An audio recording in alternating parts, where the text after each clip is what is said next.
Les doy la bienvenida al canal de Analítica Tranquila. Les habla Boris Tessenghausen, 25 de febrero. Hoy tendremos un episodio interesante y lleno de contenido. Así que en este episodio se ha confirmado un ataque con misiles Flamingo a la fábrica de misiles más importante de Rusia. Y no solo a esa, hoy fueron atacados varios objetivos muy interesantes en el territorio de la Federación Rusa. Una extraña declaración de Donald Trump sobre sí mismo y sobre cómo Estados Unidos advirtió a Ucrania que no atacara. El puerto de Novorossiysk. ¿Por qué? Hablaremos de esto. Hay una razón interesante. ¿Cómo quiere Irán engañar a Donald Trump? Y también sobre el cinismo de nivel 100. ¿Qué fue lo que Putin propuso a las viudas de los militares rusos en lugar de sus fallecidos maridos? Y también sobre cómo Rusia e Irán organizaron una verdadera guerra por el Gran Señor. Sobre esto y mucho más en el episodio de hoy. Habrá muchas cosas interesantes si es tu primera vez en este canal. Me alegra verte y no olvides suscribirte para no perderte los próximos episodios. Empecemos con una excelente noticia. Ha aparecido un video donde nuestros misiles Flamingo golpearon una de las fábricas de misiles más importantes de Rusia. Hace unos días fue atacada la planta de Votkinsk. Esta planta se especializa en la producción de misiles balísticos de varios tipos, incluyendo Iskander, Bulava, Yars y Enejal. Y por supuesto, Oreshnik. Y aquí hay un vídeo de cómo Flamingo chocó contra uno de los edificios de esta planta. Echa un vistazo.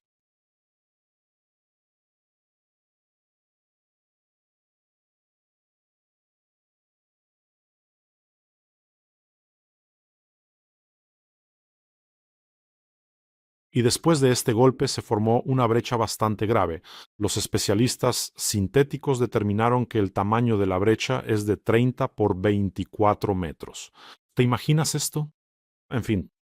Y lo importante es que esta planta de Votkinsk está prácticamente a 1.500 kilómetros de la frontera con Ucrania. Es decir, seguro que no fue un Neptuno, porque el Neptuno tiene un alcance de hasta 1.000 kilómetros. Bueno, y por el vídeo y el tamaño de la brecha, seguro que no fue un dron. En fin, para aquellos que dicen que los flamencos no existen, y si existen, no vuelan, y si vuelan, lo hacen de alguna manera extraña. Aquí lo tienen, por favor. Ahora los rusos saben con certeza que los flamencos existen y están muy bien.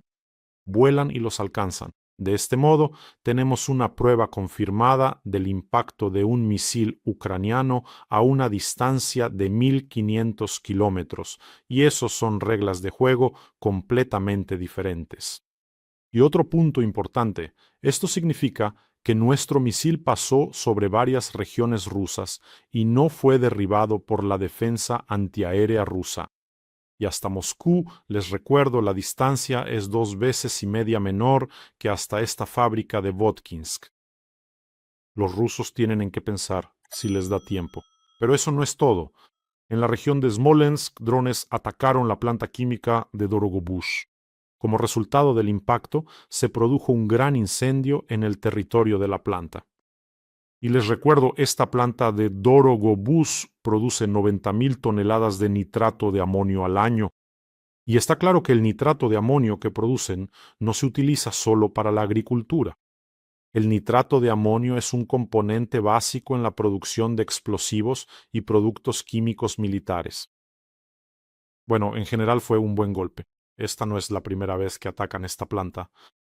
Anteriormente, esta empresa fue atacada a finales del año pasado, en diciembre de 2025, y esta planta es un actor clave en la industria química de la región.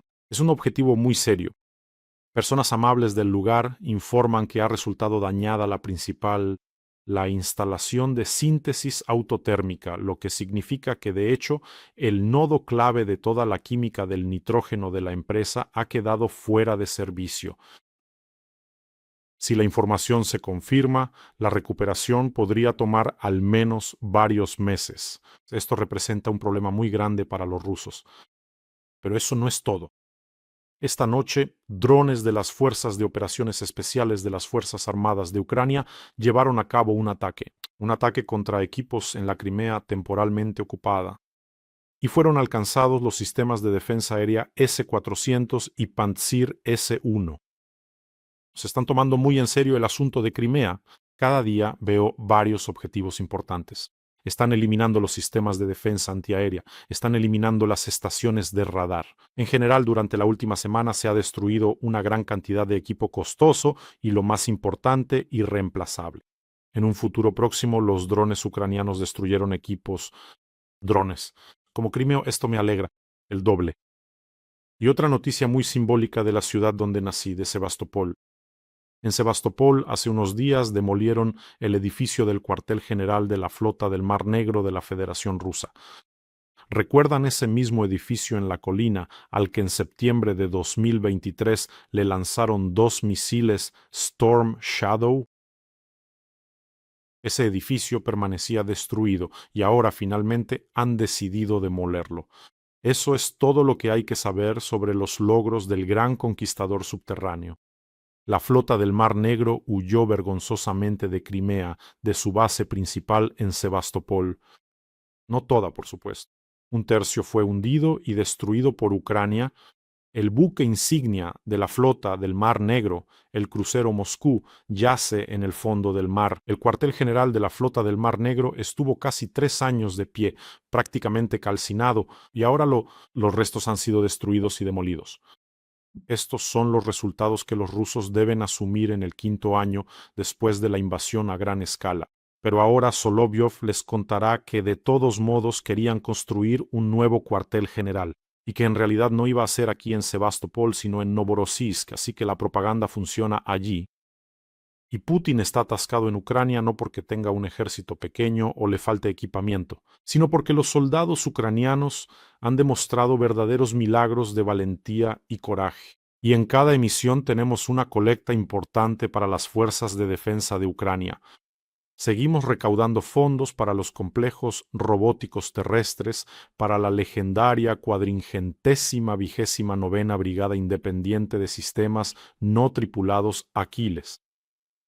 El mes pasado, el regimiento Aquiles fue reorganizado en una brigada y durante el año pasado Aquiles se mantuvo en el top 10 de las fuerzas de defensa de Ucrania. Piénsenlo, solo en un año Aquiles destruyó 37.594 objetivos enemigos.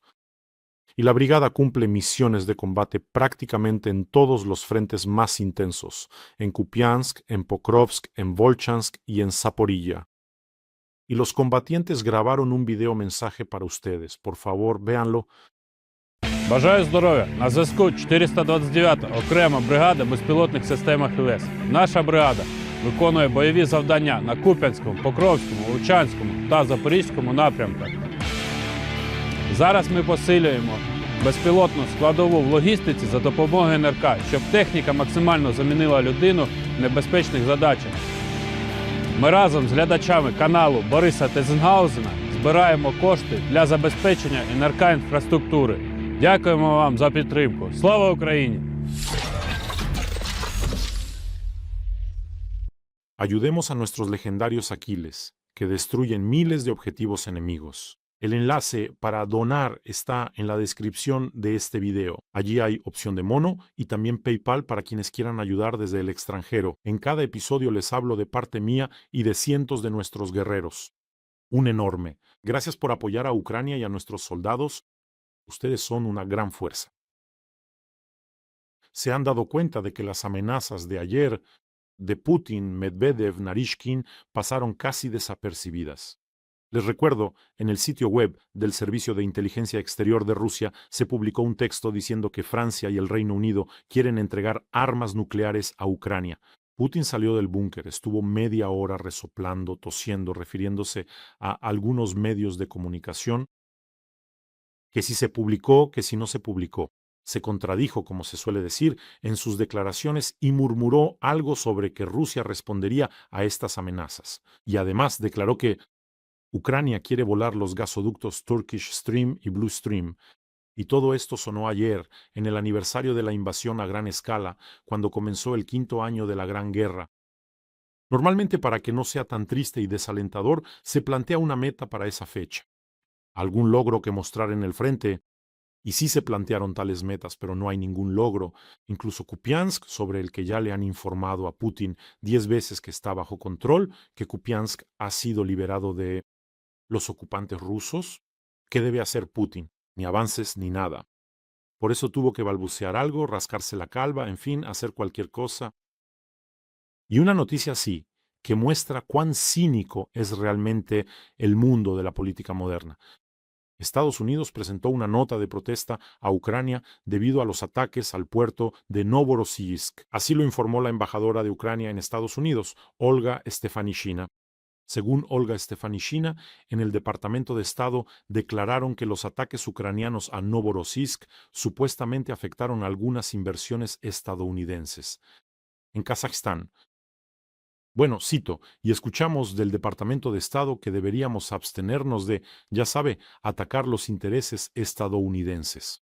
Ahora esto es muy interesante, y usando este ejemplo, ahora veremos qué intereses tiene Estados Unidos en su sangriento socio ruso, Novorossiysk.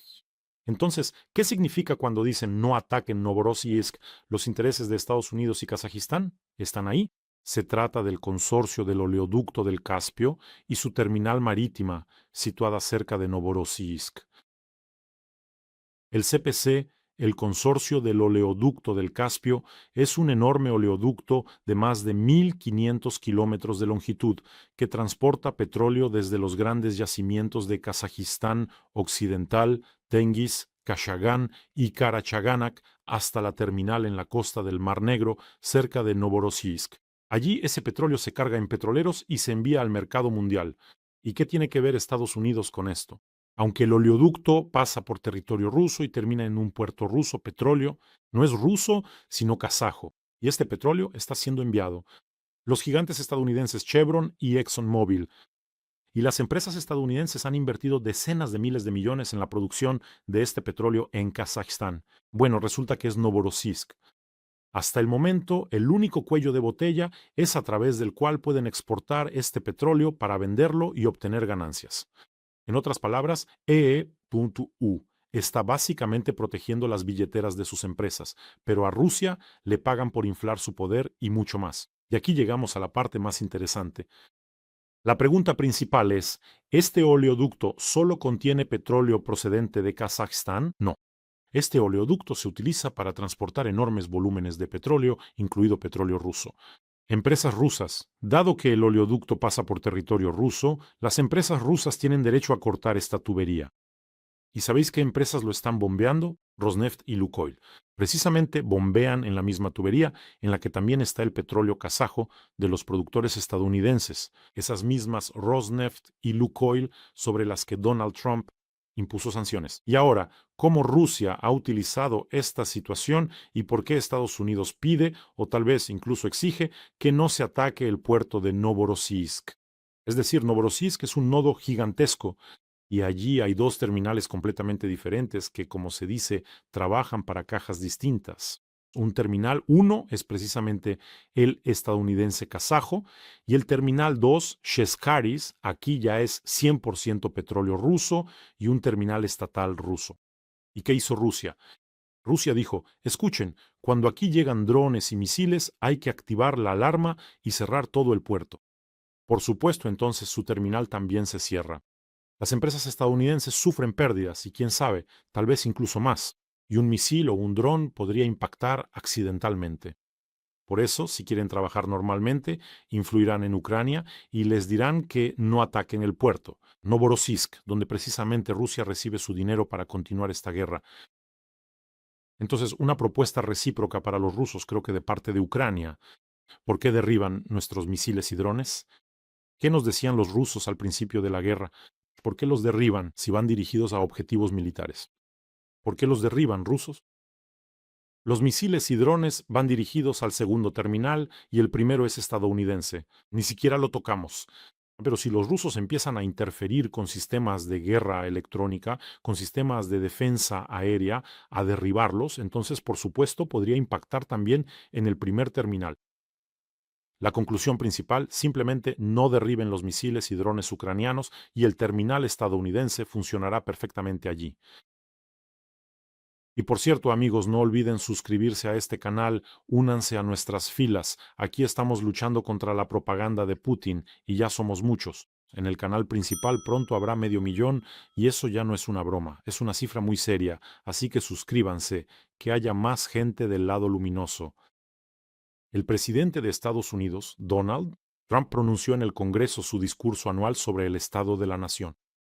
Bueno, él comenzó con una declaración sobre el regreso de América que ha entrado en la edad de oro, se ha vuelto más grande, mejor, más rica y más fuerte que nunca antes.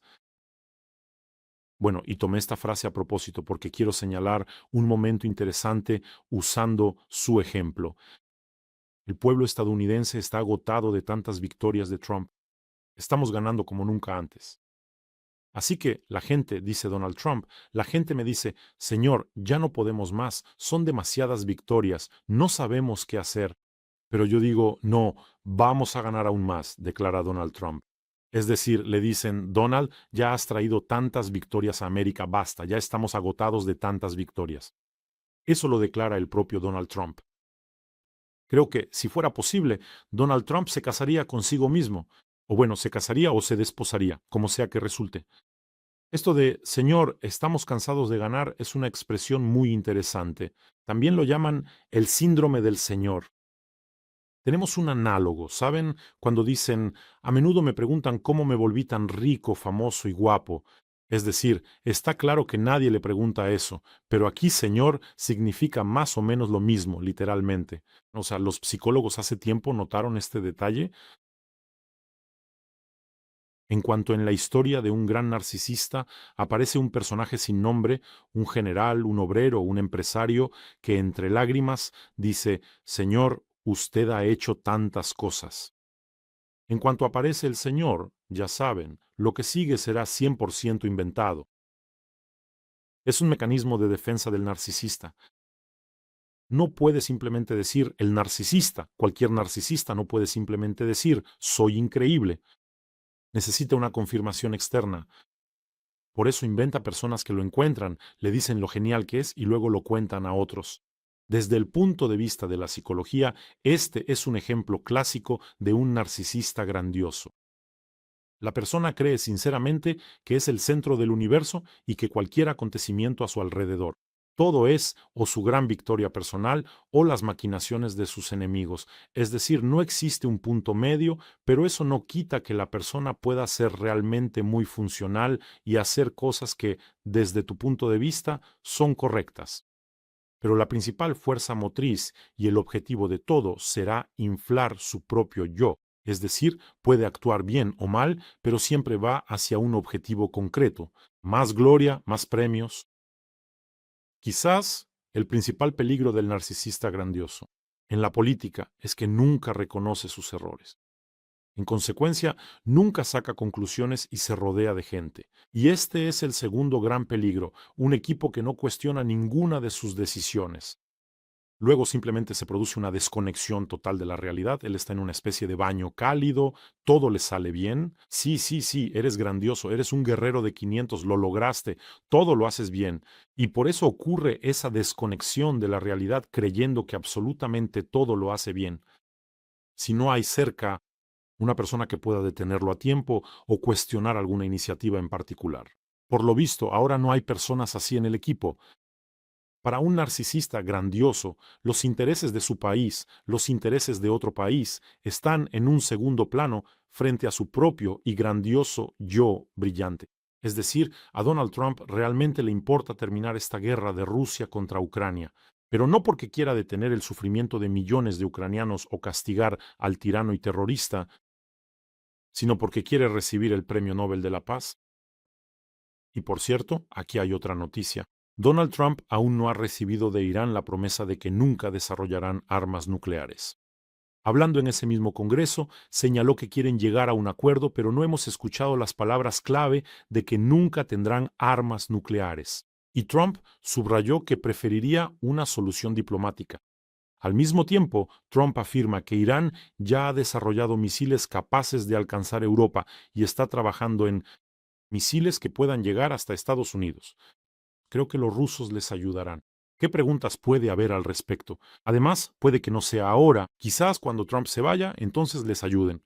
Es un colectivo de dictadores, un club, el eje del mal, no sé, llámenlo como quieran. Todos allí se ayudan entre sí. Mientras que en el mundo civilizado, por alguna razón, ocurre lo contrario. Hay división. Así de simple es todo. Bueno, e Irán dirá, nosotros prometemos no fabricar armas nucleares. Incluso pueden firmar algún papel. Incluso si el régimen de los ayatolás firma un papel, eso de todos modos no es garantía. Irán engañó a la OIEA durante décadas. Si esto se respalda con acciones como el desmantelamiento de centrifugadoras, el traslado de otro equipo nuclear a otros países, algunos de los cuales no se pueden dejar en Irán, entonces, por supuesto, sería algo completamente diferente. Pero nadie va a aceptar eso. Estados Unidos, para Irán, para el régimen de los ayatolás, para la Guardia Revolucionaria Islámica, es un enemigo existencial, y como lo llaman allí, el gran Satán. Engañar, no vencer, sino engañar al gran Satán, es una causa piadosa y justa. Por eso, definitivamente nadie va a desarmar a los grupos proxy en la región, jamás Hezbollah, los hutíes de Yemen. Nadie va a hacer eso. Bueno, el papel, por supuesto, lo firmarán, esperarán a que Trump se vaya y entonces se levantarán las sanciones, habrá suficiente dinero para su programa nuclear, para las primeras cargas nucleares. Eso es todo, así es como terminará esto. La víspera, el 23 de febrero, Putin se reunió con las viudas de los ocupantes rusos que murieron ignominiosamente en la guerra contra Ucrania. Ya hablé de esto, pero entonces les dijo a esas viudas que ahora ya no tienen marido, así sucedió, pero ahora tienen al Estado y el Estado estará, que al parecer antes no se había preocupado por ellas. Y aquí tienen los primeros frutos de ese cuidado. A las viudas de los participantes de la guerra se les permitirá gratuitamente obtener una segunda profesión en una escuela técnica para poder mantener a sus hijos. No es una broma, es una noticia. El benefactor les da lo que se merecen. También podrían permitirles trabajar en 3, 4 o hasta 10 turnos, por ejemplo. También se podría permitir eso para que puedan mantener a sus hijos. ¿Y qué pasa con Putin? Un alma generosa, un espectáculo de generosidad inaudita. Y esas viudas ya saben cualquier cosa, lo principal es que no dejen de pagarles el dinero. En Rusia, muchos han mejorado su situación financiera gracias a la utilización de miembros de su familia en esta guerra. ¿Se lo pueden imaginar? Hace poco me encontré con un fragmento de una entrevista a una madre rusa que literalmente irradia felicidad en su nueva casa y sin ningún pudor cuenta que esa casa la compró gracias a que sus 2 hijos murieron en la guerra. Está sentada como un samovar nuevo, simplemente resplandece. Aquí está la casa, miren la que tengo ahora. Y las fotos de sus hijos están enmarcadas. Y aquí hay una noticia que ilustra claramente lo que significa arañas en un frasco. Rusia e Irán han entrado en una guerra de precios para vender su petróleo a China. ¿Ven cómo resulta? China sigue siendo el principal comprador de petróleo de 2 proveedores bajo sanciones, Rusia e Irán. Y para inclinar a China a comprar más petróleo iraní o ruso, los rusos y los iraníes han comenzado una carrera de precios. Es decir, se hacen dumping entre ellos con los precios, ¿quién puede más? China comprará. Esto es simplemente, ya saben, ¿quién le agradará más al gran señor? Que ahí está Rusia, un gran país, arrastrándose humillada de rodillas, empujando, Irán empuja a Rusia, por favor, Xi Jinping, por favor, compra un poco más de nuestro petróleo. Cuando los rusos cuentan que los estadounidenses quieren venir a quitarles sus recursos, la OTAN, que si la OTAN o no, ahí está Putin. Él mismo ya los entrega por debajo del costo. Y otra noticia sobre Orbán. Orbán escribió toda una carta al presidente del Consejo Europeo. Dijo, coste que no se puede a Ucrania dar un crédito de 90.000 millones porque Ucrania es tan mala que no deja que Orbán reciba petróleo ruso a través de su territorio. ¿Ven cómo son las cosas? Escuchen, esto ya es un descaro total. Me refiero a Orbán ahora. Él escribió en la carta, y tomé esta noticia porque hay una cita interesante allí. No existen obstáculos técnicos para reanudar el bombeo de petróleo por el oleoducto Druzhba. Para ello, solo se requiere una decisión política de Ucrania. Como saben, soy uno de los miembros más disciplinados y consecuentes de la Unión Europea, escribió Orbán. Qué descaro, escuchen, absolutamente desvergonzado, un cinismo total. Les recuerdo que Hungría no solo bloquea el crédito a Ucrania, sino también el nuevo paquete de sanciones contra Rusia. No bastaría todo un programa para enumerar cuántas decisiones conjuntas de la Unión Europea ha bloqueado Orbán, y él se llama a sí mismo el más disciplinado. Además, todos lo saben. Fico ni siquiera se le acerca. En cuanto a la eficacia para el Kremlin, como el mejor gerente eficiente del año del Kremlin en la Unión Europea. ¿Saben? En McDonald's cuelgan al empleado de la semana, al empleado del mes, pues a Orbán deberían colgarlo en el Kremlin. Empleado del año en la Unión Europea. El 12 de abril en Hungría simplemente deben celebrarse elecciones y Orbán tiene mucho miedo de perderlas. Y Rusia está dispuesta a gastar recursos colosales para volver a introducir el cadáver de una babosa de petróleo en el despacho del primer ministro. La pérdida de un agente tan importante en la Unión Europea sería un verdadero desastre. Para Putin, tras una serie de fracasos recientes, habrá otro golpe doloroso. Siria y Venezuela fue la siguiente en perder a Cuba e Irán. En fin, el viejo Kabaev estará triste. Solo Orbán lo alegra en su vejez, lo divierte en sus bromas y chascarrillos. No falta quien, de vez en cuando, le oscurece el ánimo a Putin en su trasero naftalínico. Bueno, cuídense amigos, cuiden a sus seres queridos, suscríbanse a este canal, no lo olviden, y les pido mucho, vamos a ayudar a nuestros legendarios Aquiles. El enlace para donar está en la descripción de este video. Que tengan todos un buen día y gloria a Ucrania.